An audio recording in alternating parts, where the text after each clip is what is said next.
the art is actually just an outward expression of who you are in your journey, So as you kind of, they work together to help you grow to where you need to be, So yeah.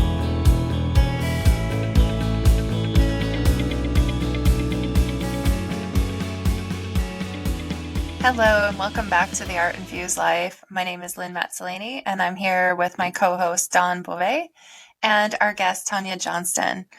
Tanya is a professional fine artist who specializes in portraiture and nature, and she has a very interesting style, Art Nouveau style that she incorporates in her modern painting technique. So welcome, Tanya. Thanks so much for having me, ladies. Lovely to see you and meet you, Dawn, for the first time. It's nice to meet you too. I'd like to get us started off with you telling our listeners a little bit about you and what got you started with the whole art journey. Okay. Well, the first thing I ever remember about anything to do with art was going to preschool, and I remember standing on this hill, like a castle-y thing, and looking down, and I saw these trays of paint on a table, like I think they were primary colors or something, and I was like, what is that? And I ran down to, find out what it was. And they said it was, you put your hands in it and then you put you make a painting. So it was finger painting. And I was like, what? Like, it blew my mind. It was like, wow, you can do that? You can paint with your hands. So that's my first recollection of art. And then just, I don't know, growing up, I think when I was at school, I liked to make posters and, that kind of thing. I went to my art class. My art teacher told me to never come back to his class when I was about, I don't know, must have been about 12 or 13. And he said, you'll never be an artist, never come back to my class. And it's really funny because when I was in my 30s, I went to an art group and he was the leader of the art group, or, part of, I think he was the chairman or whatever. And he'd been like an art teacher in my small town that I grew up in for, donkey's years. And it was so cool to paint, with him, just participate in the same group. And he was really chuffed. He probably didn't even remember he ever said that to me, but I would have been frustrating to him. I know I was a rebellious teenager, so I think it's funny that sometimes negative comments can have two outcomes. Yeah. One, they can stifle us and shut us down if we allow them to. Or two, they can propel us to prove that person wrong. Wow. Okay. Then the next kind of stepping stone is I did, like, in my early adult life, I was still interested in art, and I really liked to buy those magazines from the bookstore that had the, like, how to do, like they would have a little sample in the steps. So I used to do that a little bit. And then one time I went with my sister, who's very creative, to a ladies group. There was about 30 or 40 ladies, and this watercolorist had come along, and it was like, we're all going to paint a flower. And she kind of went around and helped everybody just do a little few highlights or shadows and made it pop, But I do not follow instructions. So everybody, like, she had like magazines, you could rip out an image and just choose something that you liked. And I wanted to do a field of lavender in Tuscany. Not one flower, So everybody, did what they had been, what the instructions were. And then the lady came around and, just did a few little bits and pieces. And yeah, everyone was really happy with what they had. But when she got to mine and I happened to be the last person, she went like this: well, dear, I love the colours that you've used, but I don't think there's much we can do. Maybe next time. But it's because it was just, I mean, it's watercolour. And if you know, like it just, if you've never used watercolour before, it's going to be. So, yeah, my field of lavender in Tuscany was just purple and plum blobs all over the paper. But so then my brother-in-law picked us up, my sister and I, and she had followed the instructions, and she had a beautiful little vase with a couple of, I don't know, poppies in or something like that. And he said, oh, and what about you, Tan? And I held up my picture and I was like, man, I am going to, so what you said, it was like, no, I'm going to conquer this, I'm going to figure this out. So yeah, that was kind of the trigger. A few years went by, and then I had some really traumatic things happen in my life. And to my mother-in-law, my ex-mother-in-law, she came to me and she said, Tanya, she gave me this prospectus of this right brain art school that you could do long distance. Back then it was like with videos and stuff like that. And she said, why don't you try this? And I did, and what she showed me actually was the prospectus, but also this sheet of this person who had done a portrait workshop, and it was their before and after, like the face that they had done in the morning, and then 4 hours later or 6 hours later, the portrait that they had, it was charcoal. And I was like, what? Like I thought that art was natural talent, but not something that you could learn. And then it's just like, I can learn how to do this. Like, this person obviously has the same kind of skill set that I have, but they can do this, within a few hours. So I was like, oh, okay, I can do this. I think I can do this. Yeah. From there, I just have been doing art ever since. And that was in 2001. So, oh, wow. Been plugging away. Yeah, you sure have. I so enjoy your posts on Instagram.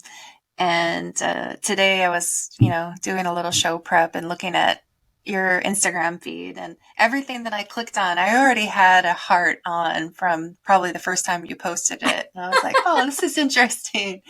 So, yeah, coming back to what you just said about, the amount of effort that people make in art is a really interesting point, because I had the same kind of realization at some point, because I always thought that I was just, not capable, because every time I would start something, it was pretty ugly.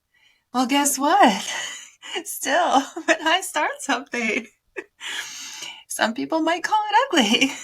I feel the exact same way every time I start painting.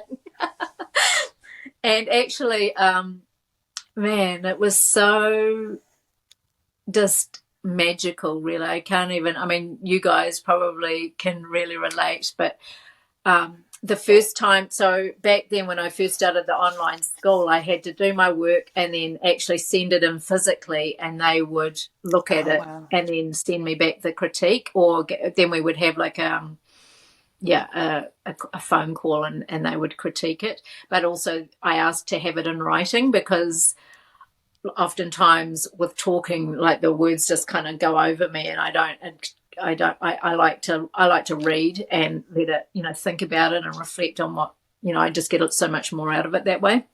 Mm-hmm. And they wrote and said there's something good about whatever it was. I mean, it was probably horrendous.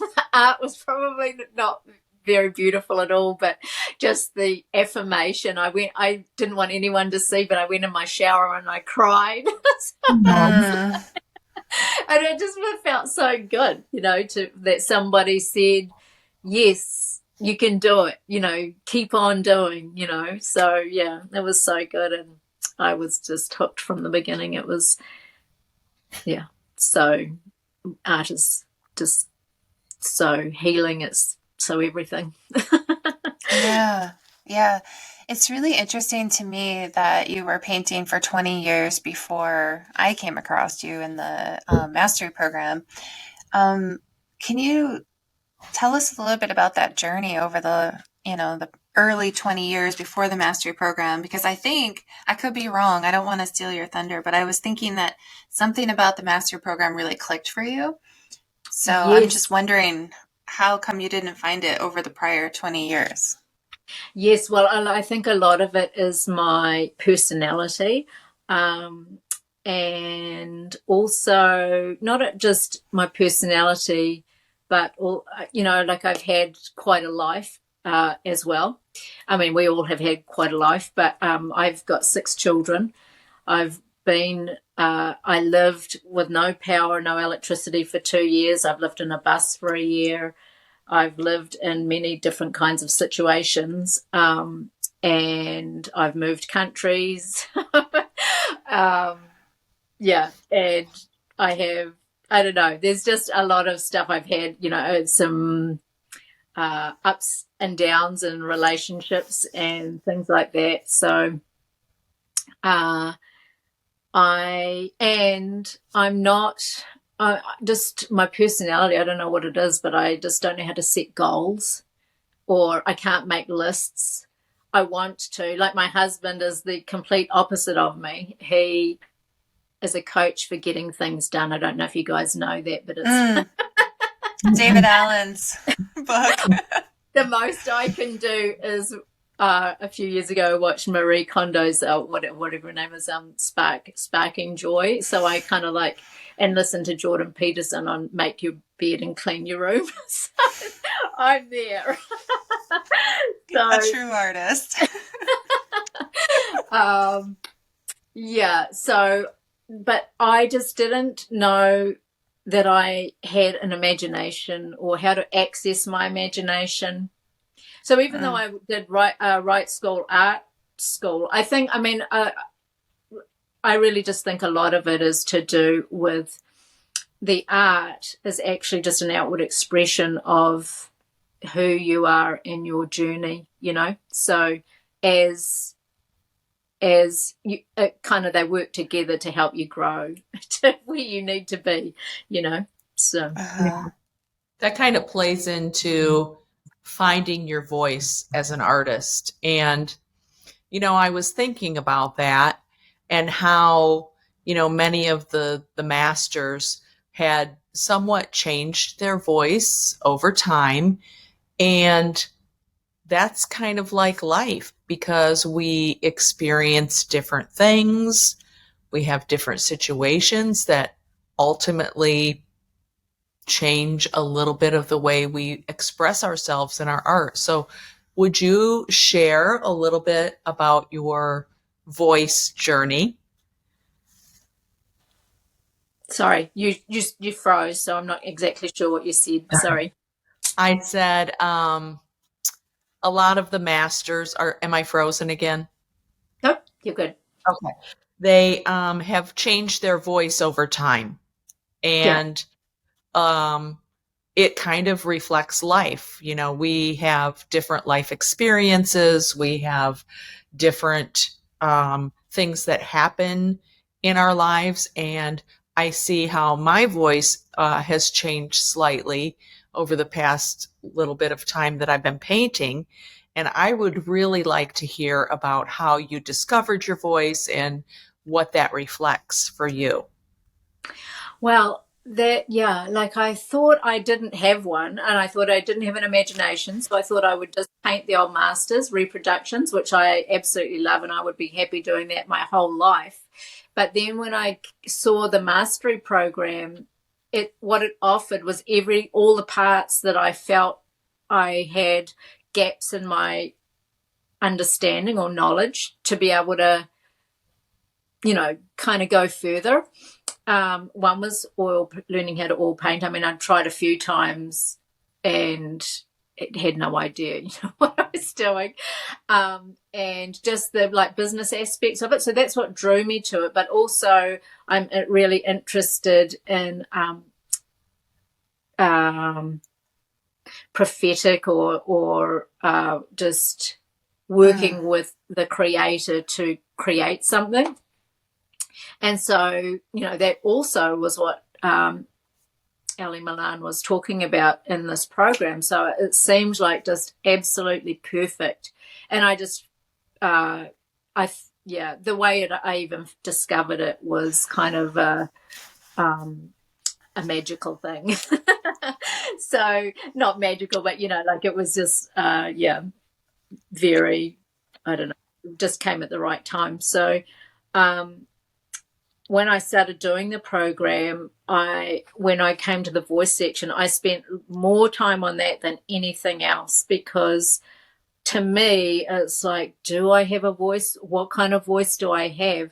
And I've, listened to a lot about it and read a lot about it in different books and things, but it's just sometimes you don't know what you don't know. It's like it's got to get from up here and into here. And just the way that Ellie described discovering your voice, and then like not just letting it be talk but actions, like practice it.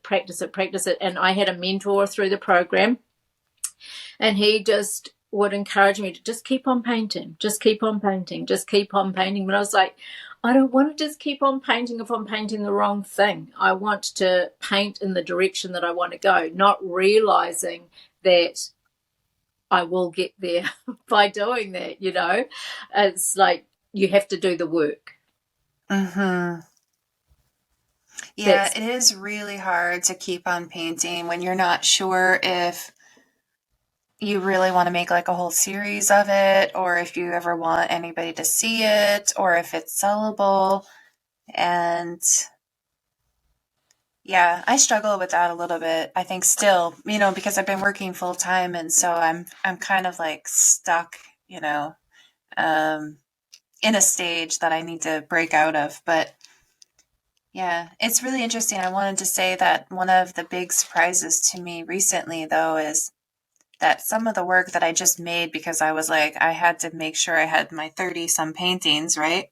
So I made a series of work which I thought I understood from the program principles would not be the most sellable. And it turns out to be some of the work that actually people are buying.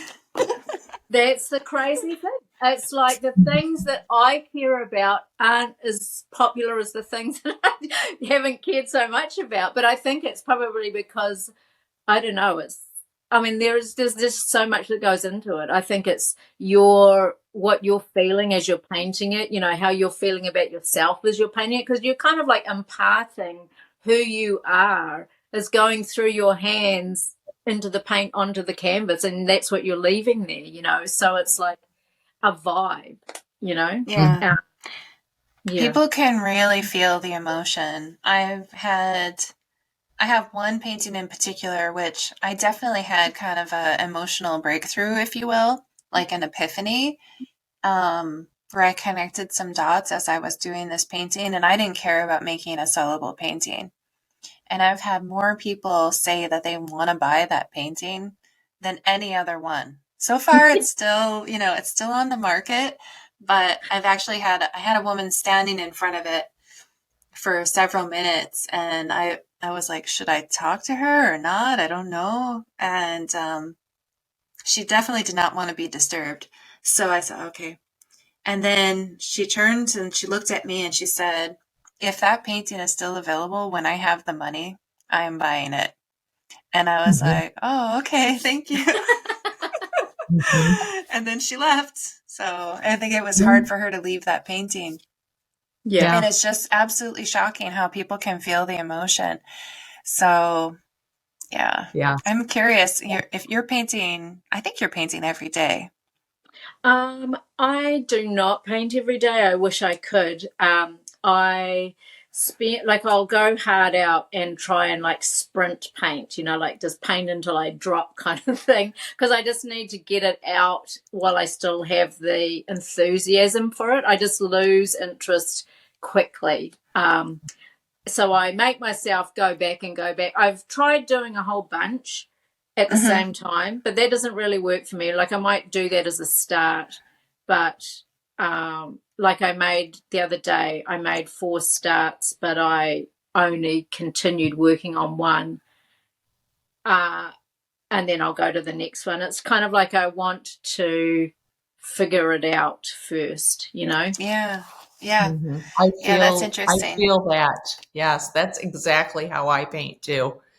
And I've tried to do several at one time, but I find myself pulled into the and I feel like it's probably that way because I'm a very emotional painter and I put it all into my art.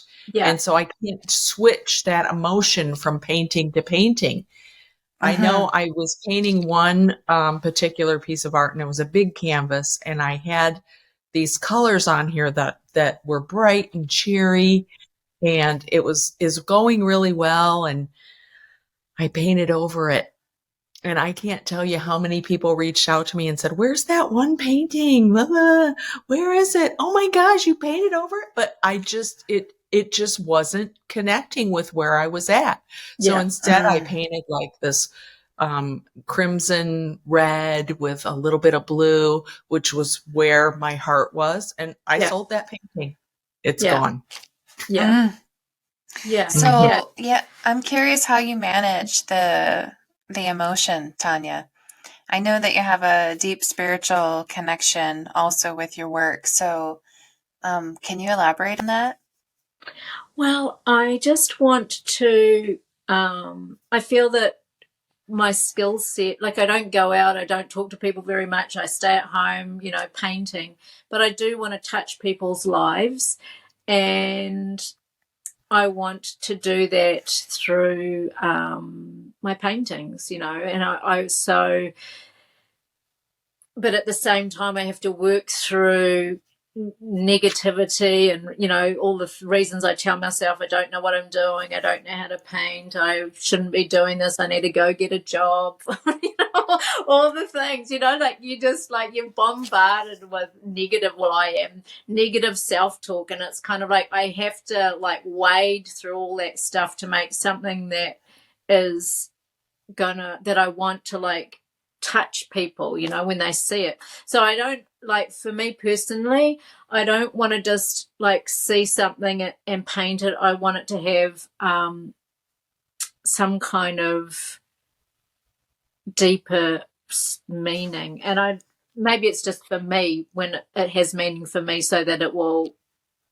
impart meaning to other people when they say it, or that's my see it, or that's my hope, you know. Mm-hmm. I love that. I think that's a magic sauce right there. I love it.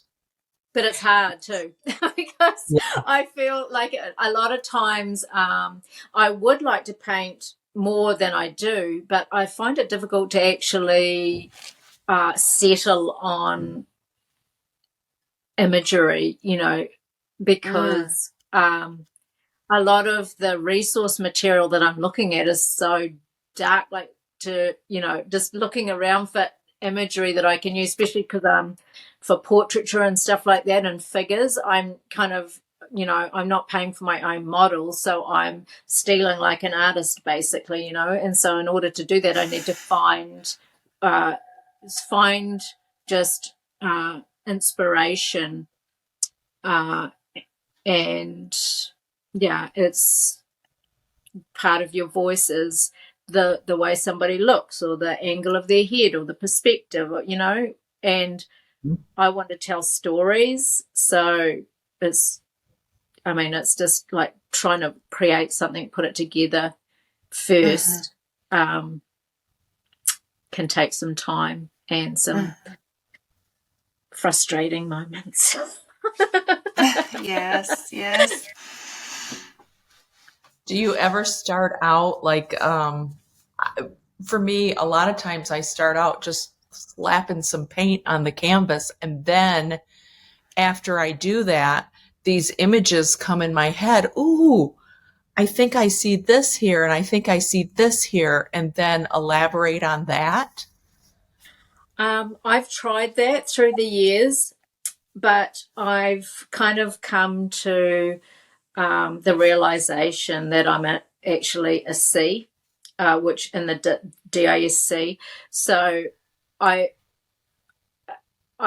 don't enjoy that process of doing that. I like to know what I'm going to paint and then reverse engineer it. Like I create the image that I would like to see, that I'm excited to paint, and then I'm like, okay, how am I going to do this? And then so then that's what I do, because I don't know, the other just yesterday I made 4 canvases, just started priming them up to do something, and I did do what you said, and I'll show it to you since it's right here. So oops, it actually goes this way, but it's just nothing like, I just can't, I don't know, I'm not happy with it. So I mean, I am happy with it, but it's not what I want to like. know, when you held it up horizontally instead of vertically, I saw a woman. Oh yeah. Yes. It was Well, I'm gonna right in the middle. what I'm thinking about it is that I like wallpaper. I like eclectic kind of strange looking wallpaper, and so that's what I'm thinking. I'm thinking like a wallpaper background, and then I'm going to put something in front of it. So that's where I'm going with it. But yeah, I like to know what I'm going to paint from the get-go. Yeah. Lynn, how does your brain work with that? I'm curious to know. I don't think we've talked about it. Well, I really need to have a free and loose stage, where I just do things that feel very random. And then as I start to have a background, then I have an idea of what I want to put onto the background. And so then I try to find some sort of imagery and develop the painting. But I think I'm really weird in the fact, maybe Tanya, you can straighten me out.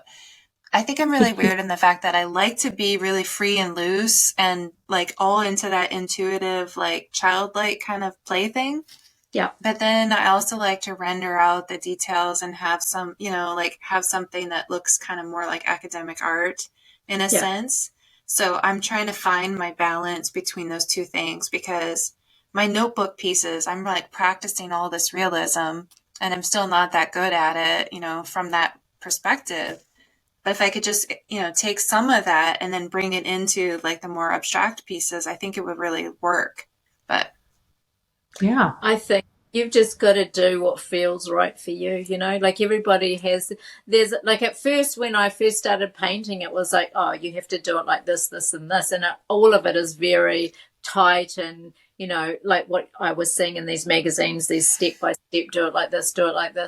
But I love the Impressionists, so my kind of like the look I'm trying to get is Impressionist, Art Nouveau. I love Klimt, I love Van Gogh, so really it's not realism, but I still want it to be, but I also want it to be talking about interior, the interior world of our souls, but I am trying to do it in an portray it outwardly, so it's kind of surrealism. But so how do I take all these ideas and distill it into something that is readable from a person, that doesn't know what I'm doing, and they can kind of connect with it in some way, but still be loose and free looking, even though I planned it. So, yeah. Gotta like those brushstrokes. It's almost like a recognizable impressionism, right? So it's somewhat abstract, but yet when someone looks at it, you can see it's recognizable. Yeah. That's what I'm feeling from what you said. Yeah. Like color, like I think color is the most important thing, first and foremost for me. Color is the most important thing. And then it's like, what is happening here? That's this kind of second thing. And so I like to kind of ping on those two things. So, you mentioned the voice section and finding out that you're a C, which is really interesting because I think you thought you were an I before. I thought I was everything. I didn't know what I didn't know what I was, and I was just relying on the people around me that kind of met me and knew me, to what they thought I was. But it turns out, and I also thought that I was not in the disc part, but in the other part, the archetype part. I thought I was a magician or a sage or an innocent, maybe a creator, but I wasn't. It took me a long time, and I went back. You know how you could have the quarterly calls, and it would be on the part of the program that you were in. I kept just going back to the voice all the time. I was like, that was the most important thing to me. I think that I wanted to get from the program altogether was that part of it.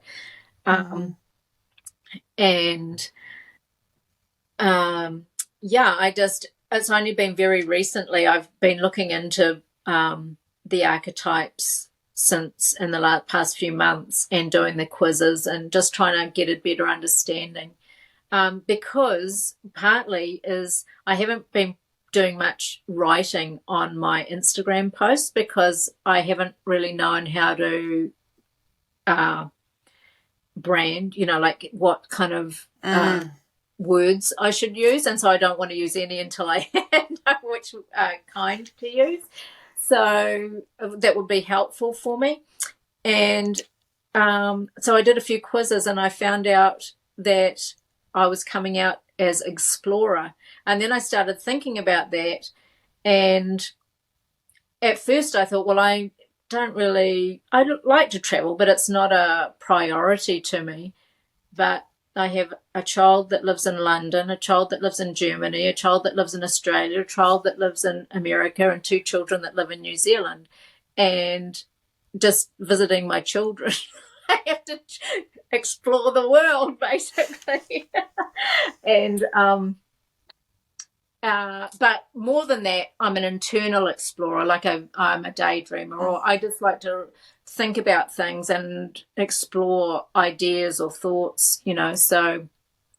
And then I thought, well, hang on a minute, since I was a kid I wanted to drive a Jeep, and that's what I do drive, and it's a Jeep Liberty, which is freedom, and I love freedom, and I'm all about being free and free to be you and be authentic. And when I started looking at some of the goals and drivers for the Explorer, I was like, wow, actually that is what I am. So and I love the colors of the Explorer. So then it was just all started to fall into place. And to some people, they might think, well, you don't need to put too much weight to that kind of thing. But to me, I just need all the help I can get as far as how can I promote, like what kind of voice should I have, and when I'm talking to and thinking, I always think about journeys and traveling and destination, and it's the process that is where you're built in the journey. And that's what I share on my Instagram. It's like, to me, a piece of art is so much more interesting if you see it actually being built than if you just see the end product. The end product is kind of cool, but to me the coolest part was getting to that end product. Yes, it's so funny. I've just been talking about this with Lynn and Cammie about how we get so caught up in the end result. Oh, we're going to do this and we're going to be this, and really it's all about the journey. Yeah. That's it. I don't really want to get to the end because I don't know what the end's going to be. That's right. Yeah. I want to enjoy every step of the way. And right now, that's where I'm at. It's pretty fantastic. And you hit the nail on the head. It is. I love watching other artists paint. And yeah, seeing the final product is nice, but just watching that process. That's why, on Instagram, I had this thing where I peeled paint off of a container. That reel went crazy. I'm like, what? Because really? people, yes. I can't tell you how many people liked that. Over 100. And it's just peeling paint off because it just funnels back into people like to see the process. They like to Yeah. feel it. They like to hear it. Mm-hmm. Yeah, there's just so much food. It's kind of like soul food to watch something like that happen, And people are just like they don't know how to do that stuff. So just watching it kind of materialize before their eyes, it's like, wow, that is so, in a world where everything's just like cookie cut, to see something handmade in this day and age is like special. Mm-hmm. Mixing paint. I've watched people mix paint on videos and I'm like, oh, that's just so cool. I'm just like, am I weird or what? But I don't know. I love watching that stuff. No, it feeds your soul. It's soul food. Yes. I love that. Yeah, it's really interesting because I think we're all approximately the same age, but there was a time, I think when, maybe the early 90s or something. I mean, yes, the grunge look was kind of in for a lot of people, but I was really craving everything like new. I wanted everything new and, kind of looking like everybody else's stuff. And it's really interesting because now I feel like there's a lot of people that they have kind of like the standard home, like the standard American dream home. And here I am like really craving all this handmade stuff and, kind of more messy stuff. So, well, I think, and as artists, I think it's super important to, part of your voice is nobody has ever said it like you say it, like you show it, like, how many songs have there been written about love? But every new song about love is from a new flavor, and we are like that as artists. And that was like being part of the Milan Art Institute, their mastery program. A lot of the people that came to it and that do that program are drawn to the same kind of symbolism and things that they like, I think, and also are attracted by Ali and Dimitra's artwork. But for me, it was like, okay, well, yes, I love these things, but I want to do it differently. And so that was my challenge from the get-go, was how can I paint these types of things but do it that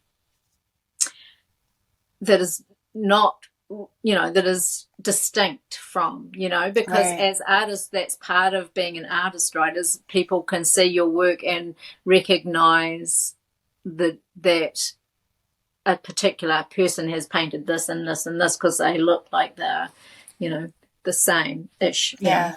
So, that partly was one of the biggest things I got out of it was being challenged and asking myself a question: how can I portray what I want to portray in a way that's different? I think you've achieved that. And I know what you mean because I can recognize on Instagram a lot of people who, they're in the program or they've been through the program. There definitely are some that I don't recognize or I'm not sure about, but yeah. And I would just like to say, I don't know why I feel like saying this, but we're not being paid to advertise. No. No. I'm saying, because we end up talking about this in several episodes, and I just want to say that we just do this. Like, we say all these things because we genuinely feel it. It's not that we're sponsored by them, and if they want to sponsor us, we'll be really happy. But well, there are two books that have, like, I've got a lot of art books, but the two that have really impacted me a lot is Ellie's book. She's got a new one, but The Revolution of an Artist. And I don't know if you guys, I'm sure you know this one, The Artist's Way. Yeah. Like that, not even the book, just the introduction of The Artist's Way. Right. I read like, I don't know, in the early 2000s, and it stuck with me more than anything else.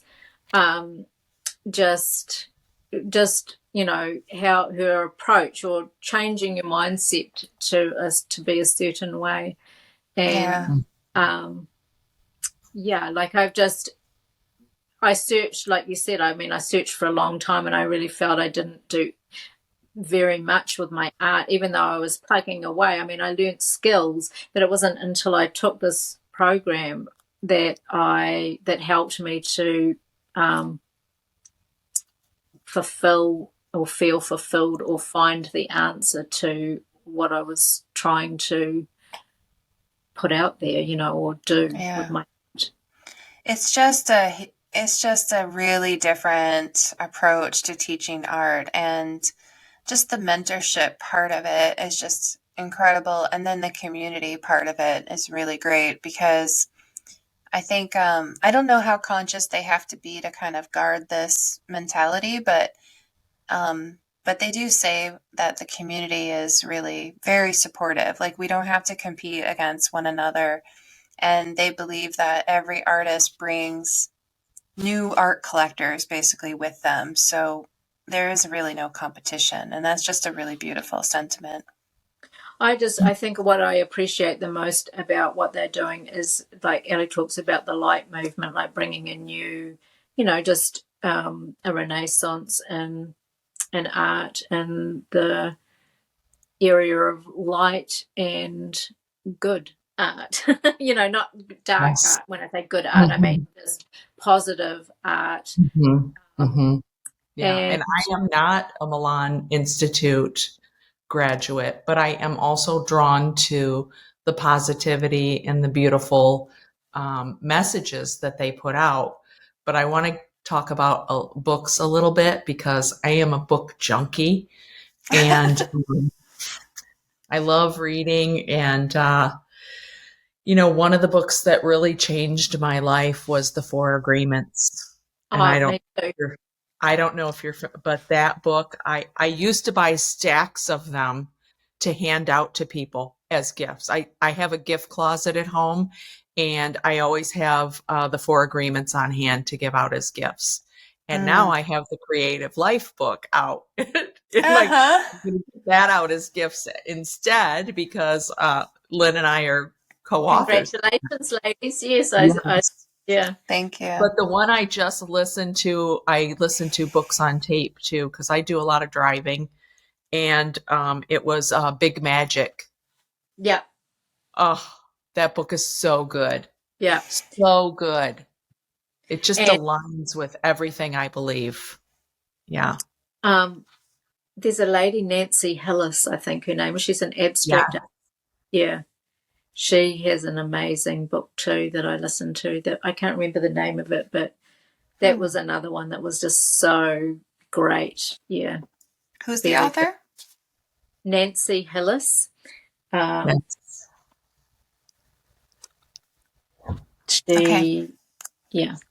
I could find it real quick, but okay, yes, I've listened to her. She has a podcast, doesn't she? I'm not sure, but I listened to her Audible book when I would walk the dogs, and it was just so good. Maybe it was just the time, what I was going through at the time, but what she said was so great. Another great thing that I read in a book called Conversations in Paint was that theme and variation, like to paint that our brains like things, patterns, but to do everything variation, like for instance, like a building with a line of windows, but some windows there'll be a blind halfway down, and some there'll be a different reflection. So it's kind of like your brain just likes that kind of thing, but it's with variation too. Is it called The Artist's Journey? Nancy Hillis? Probably, yeah. I think I have that book. I don't know if I've read it yet. Well, I think sometimes listening to a book rather than reading a book is a different experience, isn't it? Yeah. Yes, it is. I love that Books on Tape. Actually, Lynn introduced me to that, or maybe Cammie said, because I was driving home from, it was like an 8-hour drive, and I'm like, oh, I don't know. Oh, get a book on tape and listen to it. And so I did, and it was like, I'm driving, and I'm like, oh no, am I going to get home before the book's over? Yeah, Yeah, some books I can listen to while I'm driving, but some I can't. And anyway, yeah. my favorite book right now is Your Brain on Art, and it's a Oh, Yes, I relatively got new that one. release. wait, which Yeah, it's a one? relatively new release, and it's written by two authors, and one of them is at Johns Hopkins University, and she has a really big research group that's in this area called neuroaesthetics. And the other author, I don't remember all of her credentials, but basically You she got works, Google. She's an yeah, she's executive working at with, Google. yeah, with Google and all that kind of image, all the stuff, creating the visual art experience basically for devices and all the different things. And sorry, I'm kind of botching that up, but um, they're they're just really interesting, and they're talking a lot about kind of our connection, with art and how much information our eyes take in.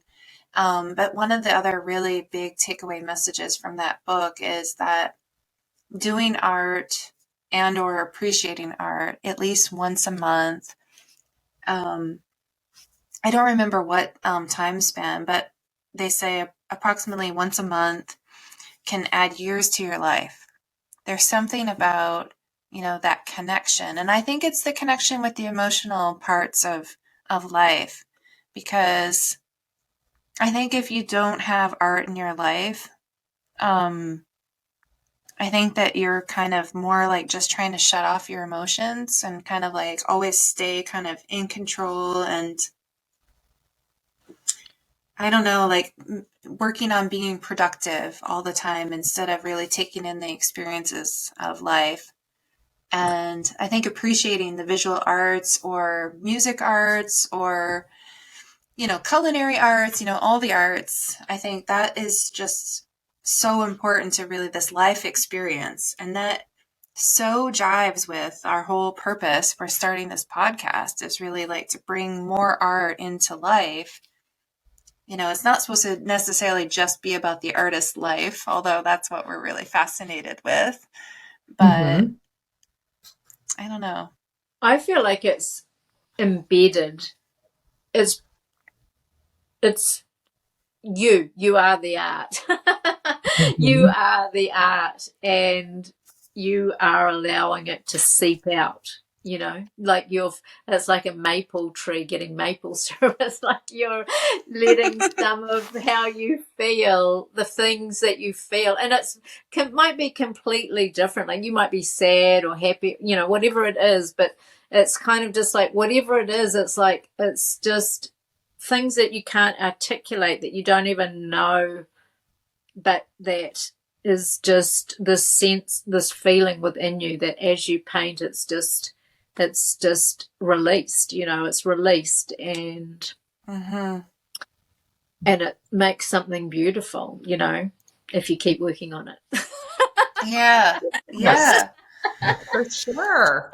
Or Yeah. maybe it's just an emotional processing, it doesn't have to end up really No, beautiful. Maybe it's that's just the right. experience. Of Yeah, letting it Um, out. Yeah, putting it on paper, yeah, just creating.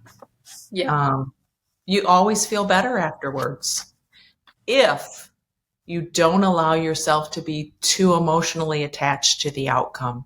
yeah, It's in the mm, journey, it's in the doing. yeah, I can't phrase that enough for people. People get, and I have been there too, get so caught up in, oh man, that's horrible. But yet, the whole time I was painting that, I felt good.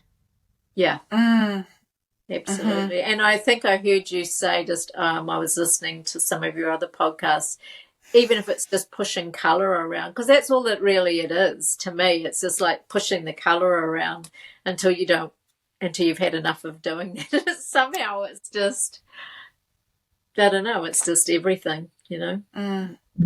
Great. Yeah. So speaking of journeys, Tanya, do you want to tell us about your journey to Greece last year? Sure. So I was lying in bed on a Friday morning. I just woke up. I'm scrolling through my Instagram feed, and I saw that I was getting a phone call from Greece and from Ali Milan, and I thought, oh, you know, she's in Greece, maybe she's pocket dialing me. And I said, are you pocket dialing me? And she said, no. Do you think you could be in Athens tomorrow by 4 p.m.? Because somebody that was coming on our show that we're filming can't make it. Their visa didn't come through, and we need another person. And we start filming on Monday. And I said, well, how long would it be? Because I have a ticket to go and see my son on the 10th of June. And she said, yeah, it finishes on the 9th of June. So anyway, I said, okay, just give me a minute and let me talk to my husband and see if, this is a doable thing. And it was. So I called her back and they helped me arrange a flight to Athens, because by that time I'm like, my head is just going like, whoa, whoa, whoa, whoa. And she said, bring art supplies and don't worry about clothes. But I heard bring clothes and don't worry about art supplies. It was tricky business. And yeah, I had I had to throw stuff in a bag and just a few, brushes and a couple of things that I could. I was actually still throwing paint, paint supplies in my bag when the Uber pulled up to take me to Washington. Went to Washington, barely made it, got on a flight, and then once I finally sit down on the plane, and it's like, oh my gosh, what have I got myself into? And all the other people, they are going to have been figuring this out for the past few months, and I have, in 2 days I'm going to be starting to paint, and I have no idea what I'm doing. So and the adventure began, but it was very interesting and fun. Yeah. The power of saying yes. I know. Right. I was scared. I really was, but I was like, you can't, when you have an opportunity to do something like that, then you have to say yes. You can't say no to something like that. So let the chips fall where they may. Yes. I think it'll be interesting when the show is out for you to watch the journey, because you're probably a different person now than you were then. Yeah, so for sure. The perspective is going to be really interesting, and I can't wait to watch the show because, yeah, it's just an exciting. The first 2 seasons were great. Yeah. And so I can't imagine this 3rd season, what it's going to be like. And so I really can't wait to see it. Do you know anything about when it's going to be released?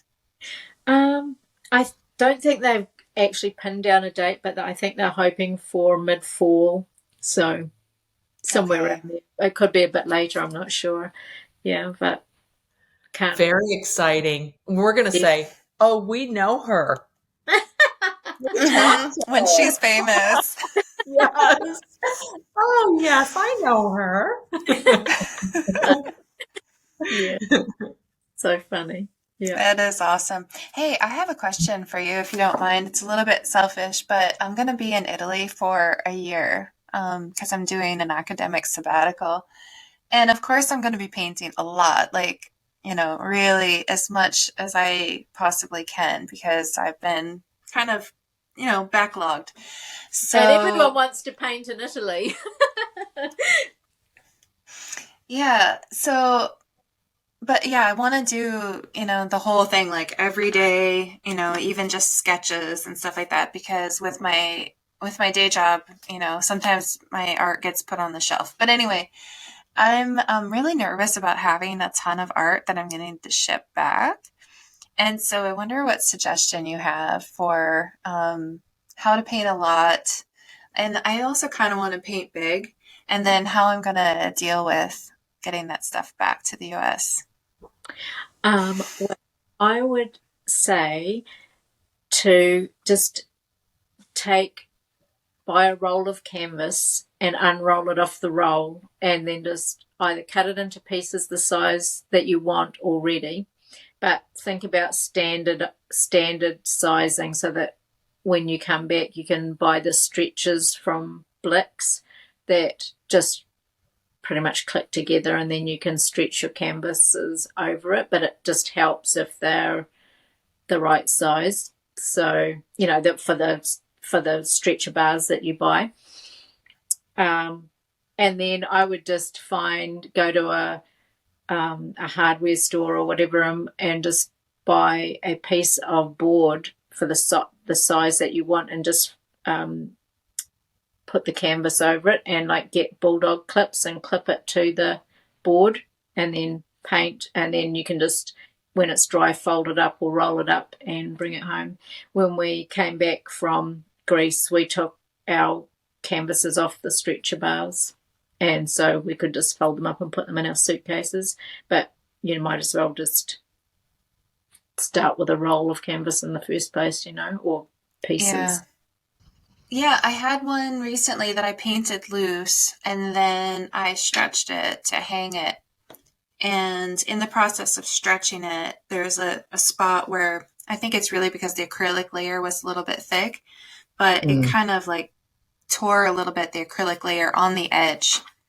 And so that's my biggest concern, I think, because it doesn't look that great. But you can when the paint gets pulled. You can just touch it up and fix it up. But I haven't had that problem, so maybe I think we pulled it too tight. Maybe, yeah. And once you stretch it, you've got those little shims that you put in the backs, and then you can also spray the back with water, and it tightens it up like a drum. But you just can spray the canvas on the back. I guess we should probably wrap it up. And I always like to pick Tanya's brain because she has so many useful advices, because she's painted on different substrates, and I've also enjoyed watching some of her framing videos and different things. So yeah, thank you for the advice. I really appreciate it. So Tanya, what do you want to tell us before we let you go?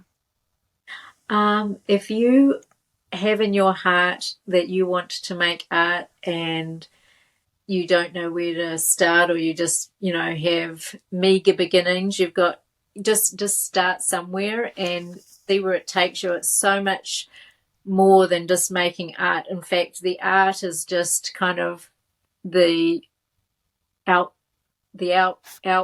thing of what's actually happening, because it's doing something inside of you and changing you on the inside, and it's a beautiful thing, and I think everybody should do it. Everybody has creativity, and that it doesn't need to be beautiful or pretty. It just needs to be you drawing or painting, doing something that is being expressive. Do it. I wanted to thank you. That is such great. For this interview. You have touched me. I love listening to your process and how you found your voice. And I think it's something that a lot of people are going to resonate with. So thanks so much for, sharing that with us. I appreciate it. You're welcome. Thank you for having me, ladies. It's been an honor. Thank you. Well, thank you. You definitely honor us with your presence. So thank you so much for everything. And we'll drop your contact information in the show notes. And definitely want to encourage our audience to check out Tanya's work. It's definitely very innovative, and she's painting a lot and recording lots of reels, and just so fun to watch her paint and her grow over this time. So thank you. Thank you. Thank you. Bye.